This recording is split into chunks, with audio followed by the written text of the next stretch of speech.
All right, so these are going to be the top 7 biggest health mistakes keeping you sick. And I'm going to start with number 7 and work my way to number 1, okay? Number 7, no fiber. So if you are having less than 2 bowel movements a day, you are technically constipated. And yeah, it's a surprising fact, but when you think about a baby, for instance, they have a bowel movement after every meal. That's really what you're supposed to be doing. But as we grow older, things change, and mostly our diet is what changes. And it's primarily the fact that we don't eat enough fiber. And some of the foods that we eat, like meat and animal products, for instance, have no fiber in them. And so when they hit our digestive system, everything stops. And you probably, I used to really like steak and potatoes. But every time I would eat it, I would notice, like, man, stuff just grinds to a halt in my stomach for days. And meat products can actually stay in your system for up to 7 days. And when that happens, a lot of toxins are released, because it's like setting a piece of meat out on your counter at room temperature for 7 days. Like it rots, it putrefies. That's what happens inside your gut. So fiber is really a problem. And most Americans consume only about 15 grams of fiber daily, which is only like half the recommended amount. So what I do personally when it comes to fiber is every meal I try to eat something raw, whether it's a carrot or an apple. Apple's really my favorite. Just end my meal with an apple. Prunes. My family loves prunes, even my kids. They'll beg for a prune for dessert. So that's one way that we really keep everybody regular. Just focus on every meal, eat something raw or some sort of fiber. So there's other types of fiber, obviously. One cereal that I like to eat for breakfast that's really high in fiber is Teff. Teff. You may not have ever heard of it. It's really high in iron, really high in fiber, and it's a great substitute for oatmeal. So it's this little tiny brown grains, but it's really great for fiber. Almost, but it's really, really tiny. It's like even smaller than millet, like really tiny, fine grain. Yeah, and it sticks to everything, kind of like dust. Yeah. Yes, sir. I keep those stocks, so if anybody want to look at them, Teff, millet, sorghum, amaranth, I keep all that. All that good stuff. Healthy lifestyle, you guys. Talk to this guy. He's the guy. So you boil it like a porridge, yeah. Or I like to put it in an Instapot. That's easier. Yeah, it's 3-to-1, 3 cups water, 1 cup Teff in an Instapot. Hit porridge setting, and really great fiber source. But ultimately, the best place to find fiber is raw foods. And I tell people all the time too, is like, we've been kind of trained to go to the pharmacy for fiber, psyllium, Metamucil, all these types of things. Those are not great for your system because even the laxatives and things that you try to fix the problem with, your body can be reliant on those. And it's very difficult to come off of them. And so if you have a daily habit, even an every meal habit of just eating something raw, you'll notice your body does a lot better that way. So we talked about that. So aim for 25 to 38 grams of fiber daily. Fiber is also a great prebiotic. So you've heard of probiotics and prebiotics. All prebiotics is fiber. They feed probiotics. It's like the food for the probiotics in your gut.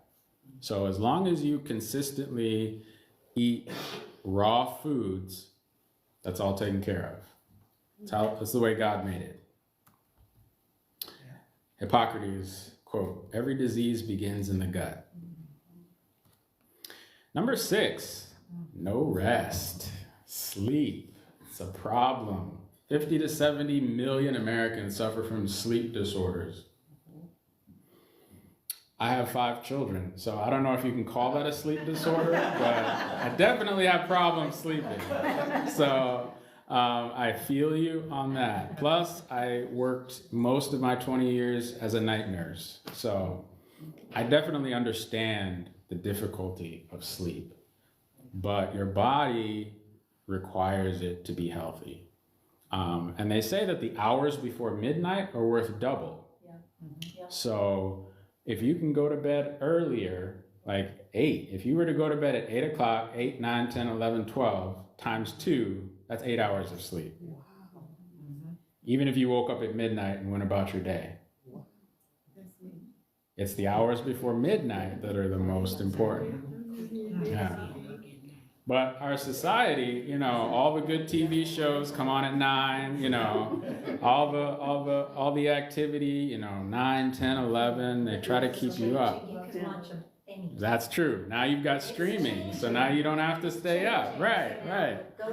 Go to bed. Yes, absolutely. Yes. It shows to increase your heart disease, diabetes, and obesity significantly when you do not get 8 hours of sleep. There was a statistic that if you get 6 hours or less, your risk of heart disease goes up by 30%. So sleep is very important. 6 hours or less, your heart disease risk goes up by 30%. Yeah. So people that have things like, you know, chronic chest pain and all that, first thing I ask, how much sleep are you getting? Because your body really recovers when you sleep. And then the other thing on rest is taking 1 day per week to rest. We promote Saturday, as our day of rest, but God designed our body to work 6, off 1. And that's very, very important. They did experiments in France where they tried to change that and work 10 days straight. Animals were dying, people were falling over dead, like all sorts of chaos erupts when you don't follow that circadian rhythm. And that's the fancy word for it, your circadian rhythm. Following that. When the sun goes down, you start to feel sleepy, let that happen. Go to bed. Yeah, very important. It's gonna be okay. So what about naps? I like that. I'm a nap person. Naps are okay. I mean, I sleep, but Yeah, but naps generally are indicative of you not getting good rest at night. Sometimes you may think you're asleep, but you're not getting the good deep sleep, and so you still feel, you know, and it may be other things, you know, maybe a nutrition thing. There's other reasons, but generally, as long as you're focusing especially on those hours before midnight, you're going to see a huge difference. Yeah. A good laugh and a long sleep are the best cures in the doctor's book. Agreed. Number 5, mindset. Mindset is very important. This one is a touchy one for a lot of people. Unforgiveness and negative self-talk. We process about 60,000 thoughts in a day, and most Americans, 75% of those are negative. And if you just replay, you know, through your day, the things that you've thought, especially about yourself, like if you've made a mistake, you know, oh, that was so stupid, like I can't believe it, you know, all of these things feed your body negative hormones. Your cortisol spikes, you have high blood pressure issues, and a lot of chronic disease occurs with the power of the tongue. I don't know if you've ever seen that science experiment where you talk nice to a plant and then you talk really bad to another plant, and how the one, wilts and dies. That happens to yourself with the negative thinking. And so mindset is very, very important. And so one practice that our family does, and my wife actually does this to an extreme. Like she writes out 100 gratitudes every day. That's the first thing she does in the morning. 100 every day. It's made a huge difference in her life. But what we do with our kids is that every evening we all go around and we say 5 or 10 things that we're thankful for. And that puts my children in the practice of being grateful. Because it's very important to focus on positivity. And they say where your focus is, your intention follows, right? Amen. It makes sense. And so as you are focused on negative self-talk, and unforgiveness is one that really affects especially your blood pressure. Blood pressure is one of those numbers us in the medical field like to throw around as something that you can take a pill and fix, but it's really not fixing it. Nope. All it's doing is dilating your blood vessels and masking the actual problem. But a lot of times, high blood pressure at the core of it is unforgiveness, we found. And so really searching your heart, looking in your past, is there some sort of trauma you've been through and you're struggling with letting go? Very, very important. Huh? What if it's hereditary? Hereditary is one of those things that is not as deep as we give it credit for. Okay. Yeah. They say that your genes load the gun, but your lifestyle pulls the trigger. Amen. And so when you have genes that are, you have propensities, but you can very easily overcome them with the correct lifestyle. That's the other way of saying that. Yeah. Number 4, stress and anxiety. Anybody have stress? Anybody? No, just me? Am I the only one? Yeah, stress and anxiety. This one is a pandemic, really. Most of America struggles with stress. They say 43% of adults are more anxious in 2024 than any year. And 2025, I'm sure that number is double. They say 80% of doctors' visits are stress related. Stress is a huge problem. Unfortunately, stress and anxiety are really you burning your current resources for a hypothetical future problem. It's not a real thing. Like anxiety and fear are not the same. When a tiger is coming up the stairs to attack you, that's fear. That's a real and present danger. But anxiety is something in the future that you think is going to happen, right? But your body doesn't know that. Your body treats it as a real and present danger. So your blood pressure goes up, your cortisol goes up, all those fight and flight hormones kick into gear, but nothing's there, right? And so learning to just face your stress and your anxiety as what it is, name your stress, name your anxiety, and learn to let it go. Learn to breathe. Breathing is a big deal. They call it box breathing. Have you ever heard of box breathing? Where you breathe in 4 seconds, hold it 4 seconds, breathe out 4 seconds, hold it 4 seconds. It's a box. Really effective when you're having those anxiety attacks. So this is a very, very big deal with most people when they come to me about their health problems. Number 3, the big one, animal products. Now, there was a time when animal products were really not that big a deal. When everything was raised on the farm, you fed the cow, you raised it from a baby, and then you slaughtered it yourself and all of that. But that's not today. Meats and things today have all kinds of things in them. Plus, like what I said, they have no fiber. So even the good stuff still doesn't have any fiber in it. And it still sits in your gut and still causes all sorts of issues. In fact, the World Health Organization just put processed meat as a Group 1 carcinogen. And Group 1 is carcinogens that are known to cause cancer.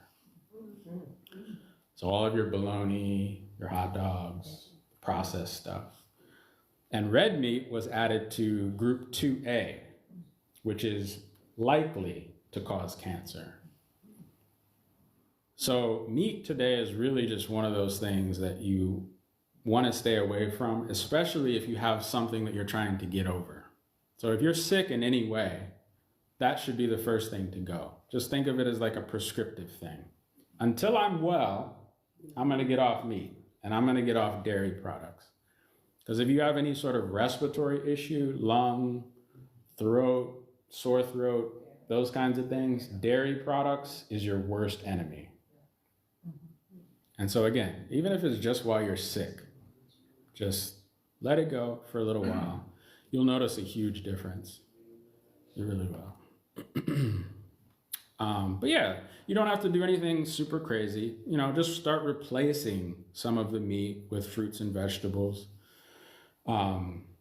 Try plant-based meals a few times a week.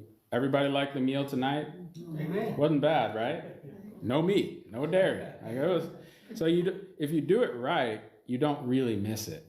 It does take some creativity. I'm blessed to have married a wonderful vegan cook, but it takes work. Like it takes a little extra work, but there's pros and cons. Like, is the cost of being in the hospital more than learning how to cook creatively, right? So, number 2, this is my favorite one.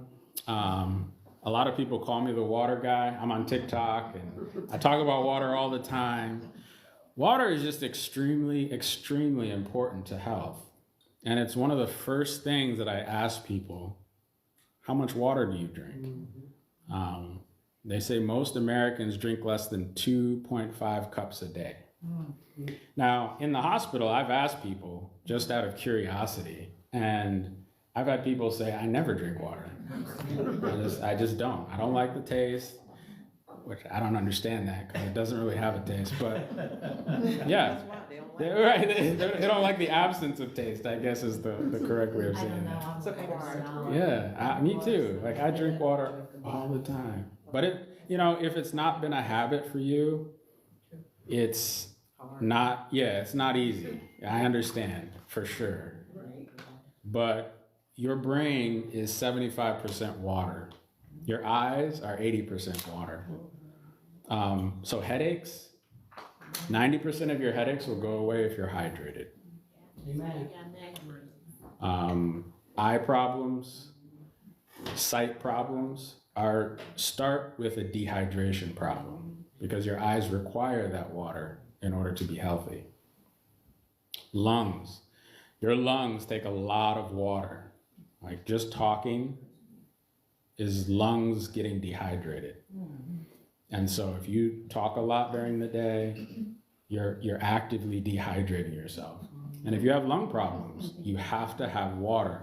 Otherwise your lungs dry out and they turn into like saddle leather. And that's where things like COPD come from, and pneumonia, and all those kinds of lung problems that we think are just infections. And so we take antibiotics. Doesn't really fix the problem. So hydration is a very, very, very important issue. 1 to 2% body water loss impacts your cognitive performance and causes fatigue, lack of focus, and poor overall health. Yes, ma'am. Does it make a difference if you add those flavored drops into the water? Flavored drops? No. So a lot of those are just flavoring, and that's okay. I steer away from things that are full of sugar and the extras, but especially just lemon. That's one of the best ways to flavor your water is lemon. Yeah, and if you do that first thing in the morning, if you take a quart of warm lemon water, and try to drink that before breakfast, you will have no bowel problems. Amen. Yeah. No bowel problems whatsoever. Yep. Plus the amount of vitamin C that you'll keep in your body will keep you from getting any sort of flu, colds, anything like that. So if you make that a habit every day, you'll see a huge, huge difference in your health. Yeah, right. It's like drinking a warm cup of lemon tea. Yep. Yeah, but try to do a quart before breakfast. Yeah. Yeah, try to do a quart. Yeah. And how many lemons you put in there? A couple of slices? Even just one. Even if you just do one lemon, the juice of one lemon into that quart. Huge difference. Yeah. All right, you guys ready for number one? The number one issue that I see is over-reliance on the healthcare system. Now, I am a nurse, and I still work as a nurse. And that's why this particular one is such a burden for me. And I'm going to give you a few reasons why I say this. The first one is that the healthcare system, unfortunately, has evolved, and they now profit more from you staying sick than from helping you get well. Yeah. Does that make sense? Yeah. So it's very difficult to trust an entity that benefits off your failure. Yeah. So, but don't get me wrong, if I get in a car accident, I'm gonna go to the emergency room. Yes. But when it comes to chronic illness especially, you have to understand that there's better ways than popping pills. And so that's the biggest thing that I see with people is that we go to the healthcare system as our only option, but it's not. It's not our only option. It's not how God designed our bodies to heal themselves. So that's number one. Number two is that the healthcare system is in crisis. Like, you may not see it, but because it's not really on the news. But right now, there is about a 30% shortage of nurses in the healthcare system. And by 2030, that's going to be about 60%. Most nurses are so burnt out and fed up after COVID that they're leaving the bedside. They're starting their own businesses. They're done. And what happened is that they were paying us during COVID so much money that most nurses got used to it as, okay, this is actually what we should be getting paid. And then after COVID, they cut it by 2/3. And because there's such a shortage, they doubled our workload. So all of that to say, the healthcare system itself is in a crisis. The other part of that crisis is what they call the gray tsunami. Anybody ever heard of the gray tsunami? For those of you that are baby boomers, you are the gray tsunami. You are hitting the healthcare system hard. And what happened with the baby boomers at every stage is when they were babies, they had to make new diaper factories. When they hit kindergarten, they had to make more kindergartens. When they hit high school, they had to make more high school and hire more teachers because there's so many of you. And so now that you're hitting the healthcare system, there's not enough hospitals, there's not enough nurses. They're cutting federal money, closing rural Kentucky hospitals. So the healthcare crisis is very serious, but nobody really knows about it. So when you're trying to rely solely on the healthcare system to give you the health you're looking for, you're gonna come up empty-handed very soon. And so it's very, very important that you understand basic natural remedies. Just the basics. You don't have to be, a PhD in natural remedies, but you do need to know if you get poisoned and you can't go anywhere, you can't call 911 because the hospital system is in a pandemic, like during COVID. We turned people away that weren't COVID because we didn't have space for anybody but COVID. That kind of thing is coming again. And so it's very important for everybody to have a working knowledge of just stuff in your kitchen that you can use to lower your blood pressure in case of overdose, in case of poisoning. So that's kind of why we have classes like this, is to teach people the basics. So be proactive with your lifestyle choices, learn about your health options, and don't wait until illness strikes to make changes. It's too late. Now is the time to learn these things. The greatest medicine of all is teaching people how not to need it. That's my job. That's my job. But that's the other thing with the healthcare system. The business model is basically like if Netflix charged you every time you hit pause or rewind or you switched videos, anytime you clicked, they made money, they'd want to make you click more, right? And so that's what the healthcare system does to profit. They want you to come back. They want you to take more tests. They want you to chronically go to the facility. And so it's very important for us to understand how to not click, not have to go, you know. Any little thing that you can do, drink more water, get more rest, eat more raw foods. Like, it's very simple things that you can implement. Walk. You're telling me about walking. Walking is the best exercise that you can possibly do. Not going to the gym, not lifting weights, just walking. It's very simple things. When it becomes complicated, when it costs a lot of money, it's probably not the right thing. Because that's how God works, right? Everything's free, and everything should be equally available to everyone. So, that's my spiel for tonight. Simple daily changes: eat more fiber, drink more water, choose more plant foods, rest more, have a positive mindset, be more grateful, and take charge of your health. Any questions? Yeah.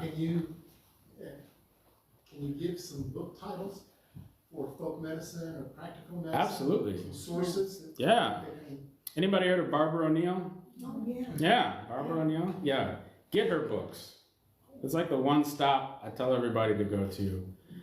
Her book, Self-Heal by Design, and the new one she just came out with, Sustain Me. Really great. Lots of colorful illustrations, pictures, how-tos, recipes. Start there. Yeah. How do you feel about supplements? Supplements. How do I feel about supplements? It depends, but primarily I look at supplements like emergency medicine.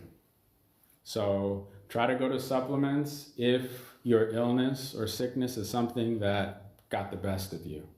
Like if you're doing all the things that I told you about, drinking water and walking, but you still catch the flu, grab some supplements. But don't stay on them.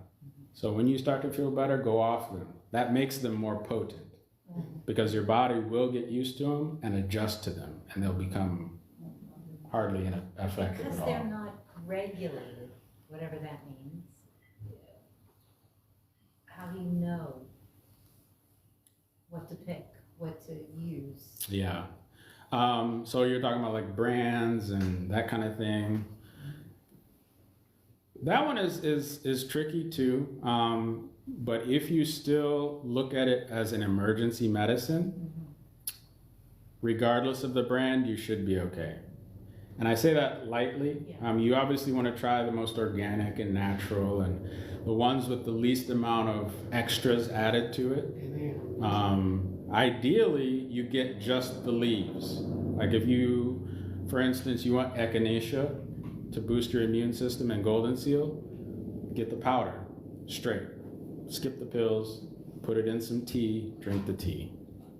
So that's the best way to do it, is to learn about it and then find it in its most natural form. Yeah. Joe, if you're going to buy store-bought supplements, I always tell people, look for does it meet the USPA standards for absorption and disintegration?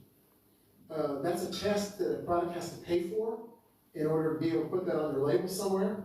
And If it doesn't say that, chances are it'll come out of you the way it went in you. Yeah.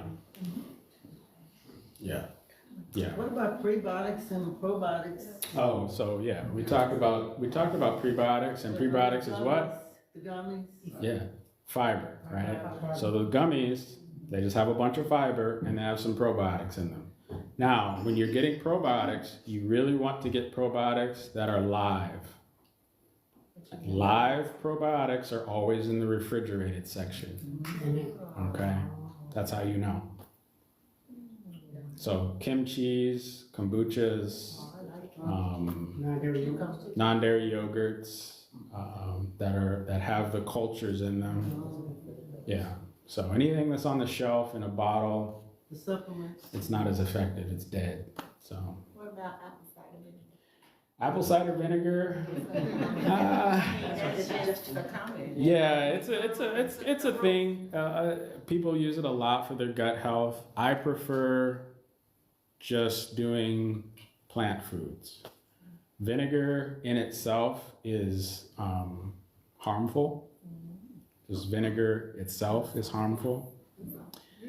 Esophagus, but actually your blood, it's like a blood thinner, and it actually kills your blood cells. Yeah. So one biblical story about that is Jesus on the cross.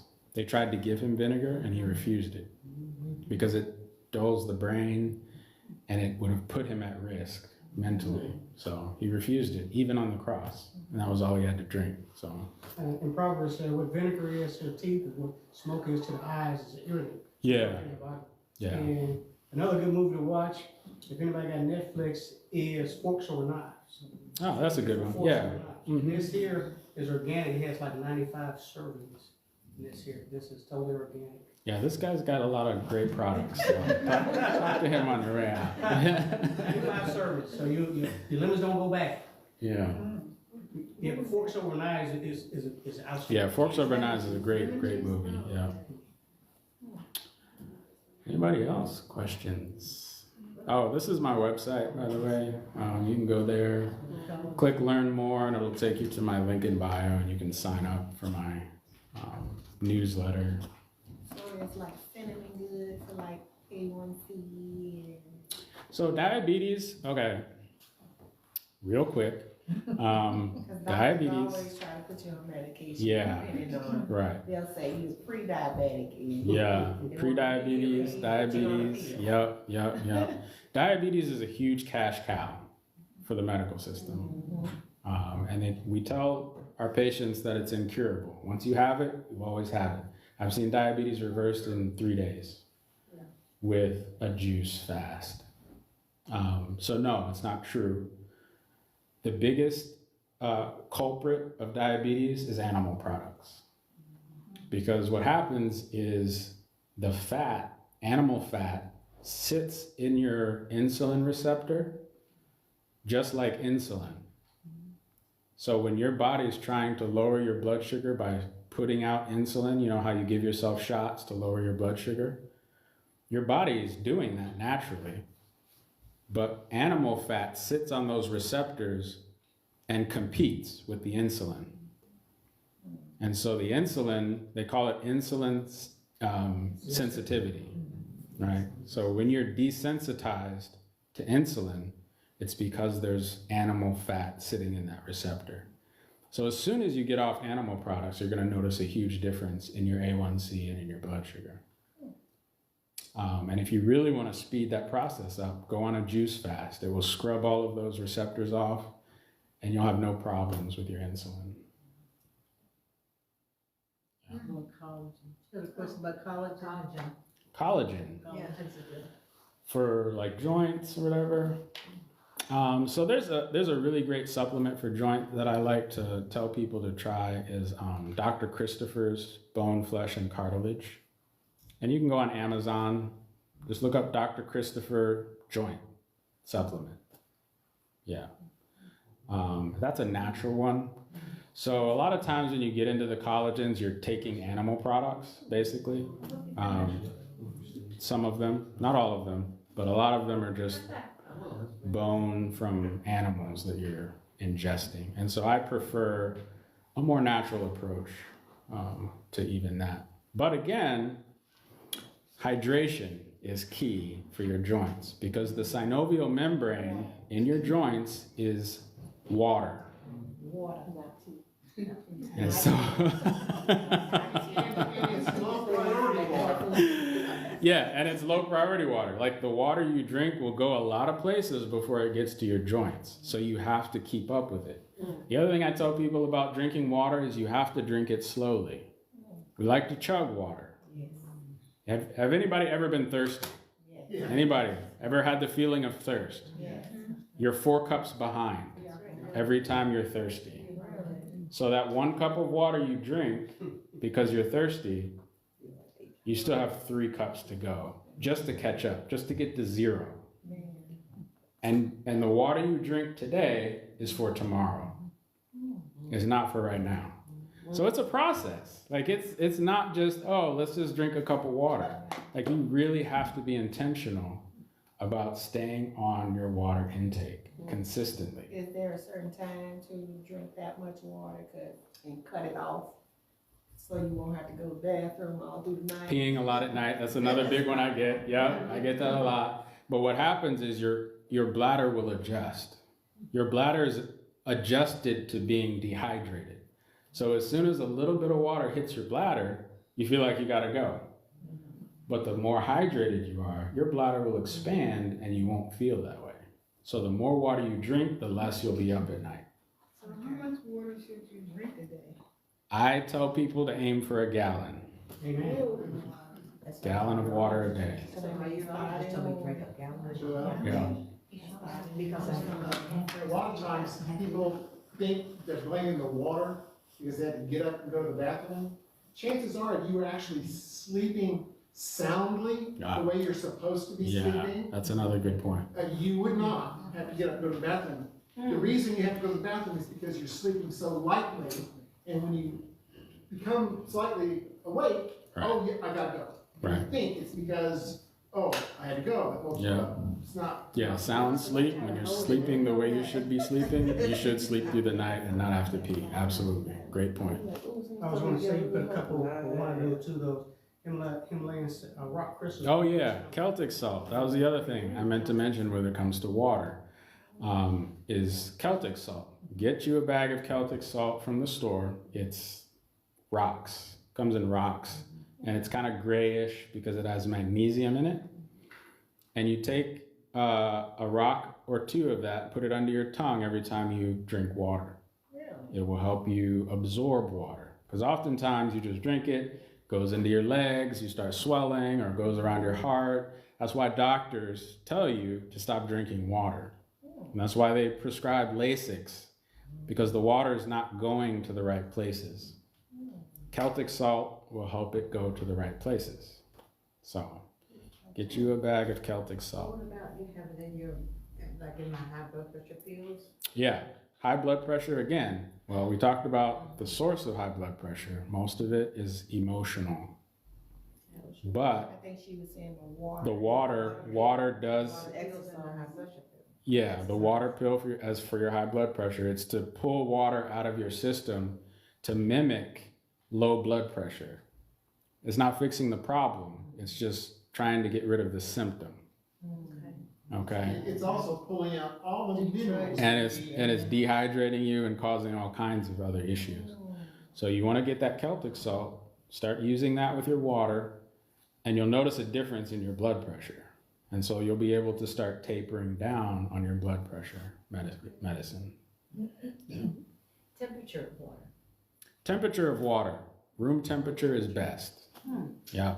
Cold water, it saps energy from your body because it requires your body to warm it before it can process it. So it pulls energy from sources. And that's why, yeah. I could drink water in the morning. That's the first thing I do in the morning. Yeah. First bottle, Yeah. that's what I have in the morning. But then all through the day, It's that I cold have my water. tumbler, Yeah, and that it's cold water. keep the ice, and Yeah, I just keep it pouring going. Now, the other thing people often see themselves doing is the ice. Ice can be an indicator of low iron. So check your iron. Eat a lot of green vegetables. If you're really anemic, I suggest Floradix. Floradix. Floradix. It's on Amazon. It's a liquid. F-A-O-R. Floradix. DIX. And that is what, an iron supplement? Yeah. So it's like it's got like grape That's what I need. juice, and it's all the really high iron stuff pressed into a juice. So it's really good. My kids love it. They beg for it. It's sweet. But yeah, it's really good. Natural iron, because you don't want to take iron pills. Most of those constipate you and come out the way they went in. How do you spell that again? Floradix. I just have a question. How do y'all check for if somebody has backaches when they come in the hospital? Because isn't that one of the hardest things to find, to diagnose backaches? Back pain. Yes, back pain generally, I found most back pain is a lack of hydration and a lack of stretching. We don't stretch enough. Every morning, get your quart of warm lemon juice and stretch. And you don't have to do fancy stretches. Just bend at the waist, touch your toes, hold it 20, 30 seconds. You will experience so much relief. Like I personally, I'm a nurse, so I do a lot of lifting, a lot of back issues I've had. But that was the number one thing that helped me. It wasn't weightlifting, it wasn't exercise, it was just stretching. Is that the same for leg pain? Yeah, same for leg pain, because everything is in this lower back. Everything's connected to your lower back. Your shoulders, your neck, your legs, it's all right here. And so if one shoulder hurts, stretch. If one leg hurts, stretch. It's all that lower back area. The other thing, well, I had a problem with sciatica. Yeah. And I'm a side sleeper. Ah. So what I did is I bought one of those pillows that Aha. sleep. Since I've started sleeping with that, Yeah. it took me about 3 weeks to get used to it, Yeah. but I haven't had sciatica since then. Yeah. Yeah. So sciatic pain, that's another muscular thing. Yeah, Stretching, it has like a divot in leg it. pillows, yep. Proper sleep alignment. Oh, the other thing, get rid of your pillows. I know, pillows are so wonderful, but you will notice a massive difference in your neck and your upper back if you don't sleep with a pillow. Just remove it. No pillow. No pill. Flat. I know. Your body figures it out. It's the pillows though. The pillows are huge. They give you the pillow. I know. But don't go to don't listen to the hospital. They want to keep you sick. But even if your bed is a little bit. So what I did actually, what I have right now is actually a folded sheet underneath my head area. So it's just a little bit of an incline. Or you can tilt your bed a little bit up. Put something underneath your mattress so your mattress is up a little bit. I can't see the TV. But pillows, yeah, pillows will mess you up. You were gonna say something? Lance? Earlier, Yeah. about the ice. Oh, ice, yeah. Ice water is cold enough that it solidifies any fat in any of the food you've been eating. And even plant-based food has some good fat in it. You don't want it to be solid, because if it's solid, when it leaves your stomach, the gallbladder, the gall salts are not going to be able to digest it and process it in your system. And you need those good fats. And the bad fats, if you've got some left in your diet, you don't want them to be solid either, because again, they're not going to be processed through your digestive system. They're just going to mess with your gut. Yeah. So ice is not great. It's delicious, granted, and it's okay to do sometimes. Yeah, no, I hear you. Yeah, but it's okay to do sometimes. Having a nice drink or whatever, but don't make it a habit. That's generally across the board. Everything we're talking about, moderation in that which is good, and get rid of as much bad as you possibly can. Is magnesium fiber? What about protein? Protein. So protein is something that our society has really hyped up as a huge need for you to be healthy. And that's why I said in the advertisement, number 3 is something you think is healthy, but is actually killing you, meat and dairy, because we've got all the advertisements, got milk, gotta get your protein. But you look at the gorilla, one of the strongest animals on the planet. All he eats is green vegetables. All the protein you can possibly need is in a plant-based balanced diet. So eggs are better than meat. I still eat eggs sometimes, but I'm trying to get away from them because eggs are actually a stimulant.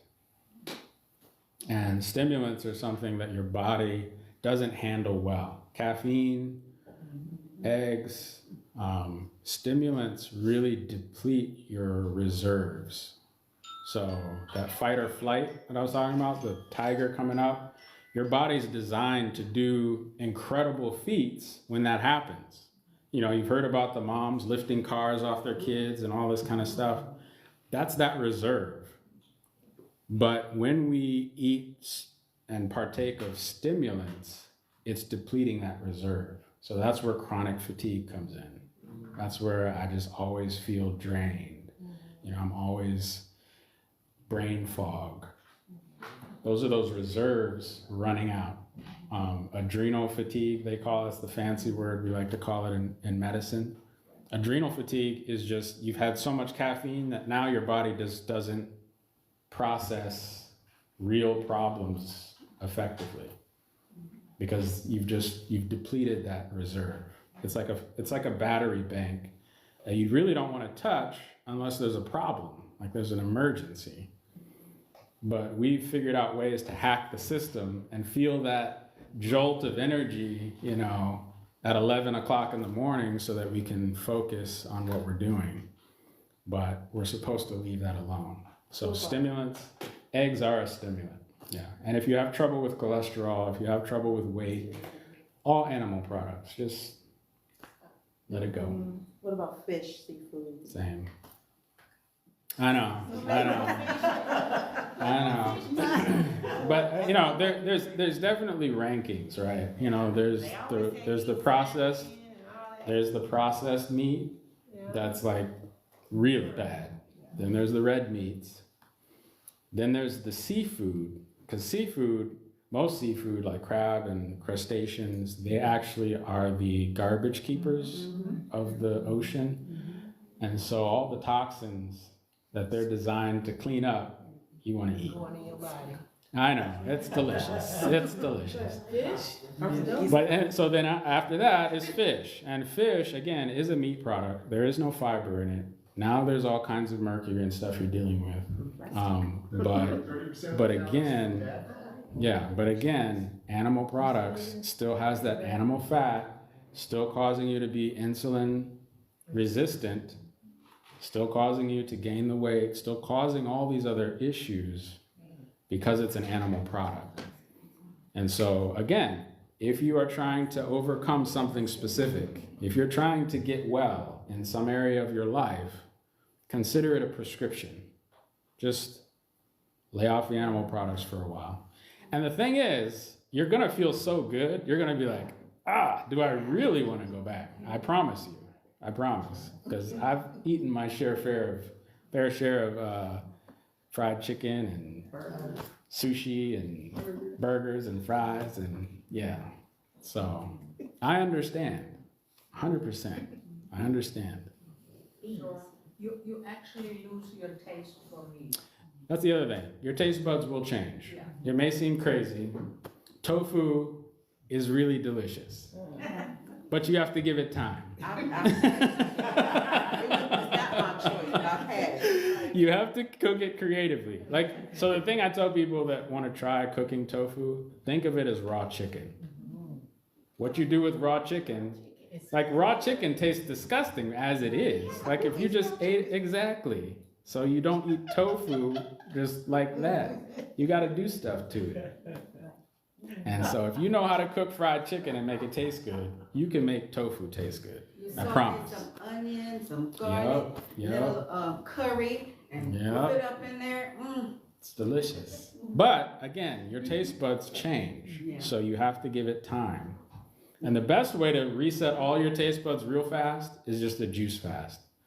Go for 3, 5, 10 days of vegetable juice, green mostly, Amen, amen. Beet Prune juice. beet juice. whatever you can find to juice. It'll reset all of that. I like Do it those. yourself. Is it best to make your own, or what about the store-bought one? If you don't have a juicer, I say start with the store bought, but it's best to make your own. There Yeah. you go. It's best to make your own. But don't let that stop you. Don't be like, oh, I can't make my own, so I'm not gonna do it. No. Just do what you can. Do what you can. Let me get this straight, you said do the juice to try to get off the. Reset your taste buds. Yep. So just drink juice all day. Yep. So there's a specific way to do it. Every 2 hours, drink a small glass. You won't get hungry that way. Small glass of vegetable juice. Like maybe 8 ounces? Yeah, like 8 ounces. Yeah. And you do it every 2 hours because some people, they try to think, oh, breakfast, lunch, dinner. No. Every 2 hours, drink 8 ounces, and then be drinking water as well. It's a lot. I know. Take it one step at a time though, and do it in groups. Everybody decide you're just gonna do something. What do you do, if you get your taste buds and change it, then what do you do with your stuff, your food that you have in your house? Throw it away? Just get rid of it. Donate it. Eat it before you Somebody else will be So what you do is you cook it all for Thanksgiving and invite everybody over, but then you don't replenish it. That's all you do. That's what you do. Don't eat them leftovers. If you're gonna do store-bought juice to do a 10-day juice fast, Yeah. you gotta this is another class, read your labels. Yeah. You wanna make sure that it says no added sugar. Yeah. right. Yeah. If you buy a store-bought juice. And ideally cold pressed too. Yeah. Cold pressed juice. Yeah, Mike. Kelly Hillier wants to know what's good for nocturnal leg cramps if electrolytes are within normal range. The leg cramps is usually still a magnesium issue. Yeah. So my favorite magnesium supplement is called Calm. CALM. Calm. Where do Really? you find it? On Amazon. Yeah. Calm. Is that a malate? Is it the magnesium malate? Is it KALM? That I don't know, honestly. But it's great. Well, everything is for my kids. So it's one that tastes good. They love it. They'll drink it.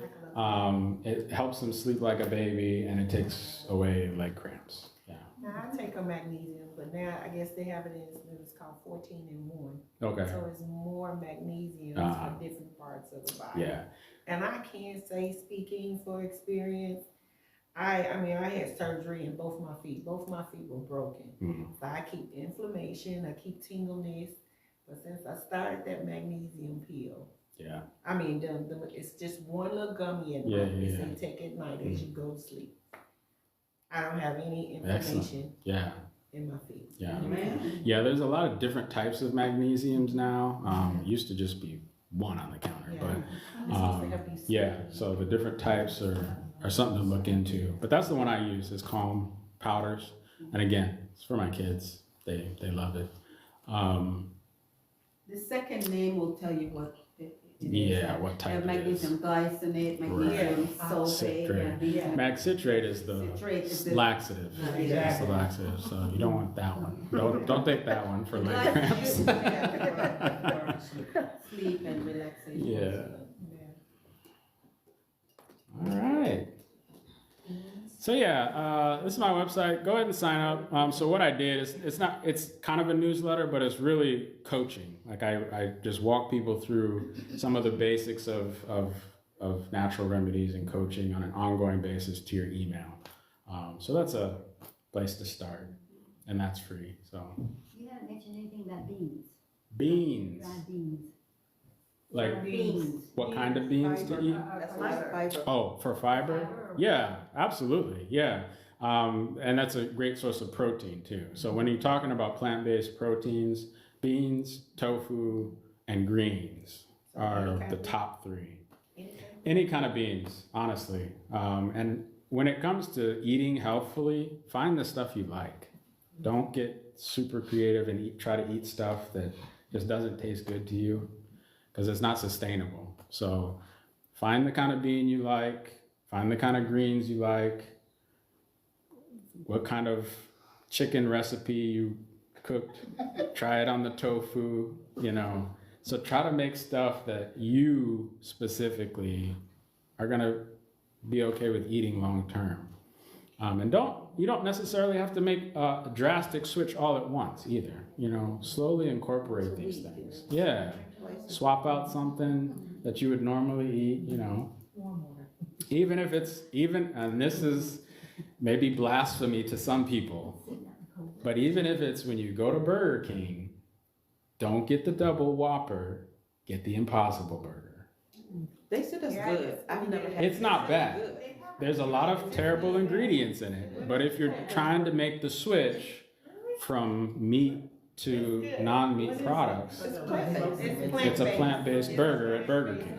Yeah. So, I mean, when it comes to ingredients and what's in it, that's not what I'm talking about. I'm talking about just making baby steps to do things to just practice eating healthier, making better decisions. Yeah, if you just have to go to Burger King every Monday, you know, because that's just all you can do, try the Impossible Burger, right? If you make your own burger too, you can crush up the tofu and add it to the beef mix and make it. You don't even know. Yeah, you can slowly, cut the ground beef in half. Yeah, add tofu. Or the ground turkey. Yeah. And Yeah. I have a friend who is a vegetarian also. She's 70 and Venice. Yeah. And she used to come visit me, and she would go to the store and buy this Morning Star. Yeah. Some of it looked like bacon. Yeah. They got all kinds of stuff now. And she would eat that stuff. Now again, I'm not a proponent of all that. It's not the greatest. You want to go as natural just to the plant itself as you possibly can.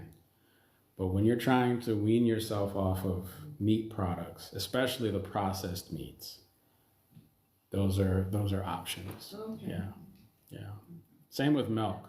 Like, there's a lot of decent non-dairy milks now. I remember when I was young, it was just powder. Like, you just reconstitute this nasty powder.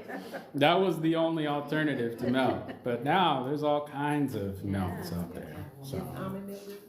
Almond milk, cashew milk. We make our own milk. We take a handful of cashews, put it in the blender, pinch of salt, a little bit of sweetener, water, blend. Comes out white, tastes delicious. What? Chill it. Honey. Yeah, we're sugar-free too. So honey, maple syrup, agave. Those are our top three. So you got chickens, you said, on your farm? 25 chickens, yep. So they're not. Well, so we go egg free until my wife gets pregnant. So when she's pregnant, she craves eggs, and so So they plant based. Yeah, they're plant based. Plant based chickens. We need the plant based eggs.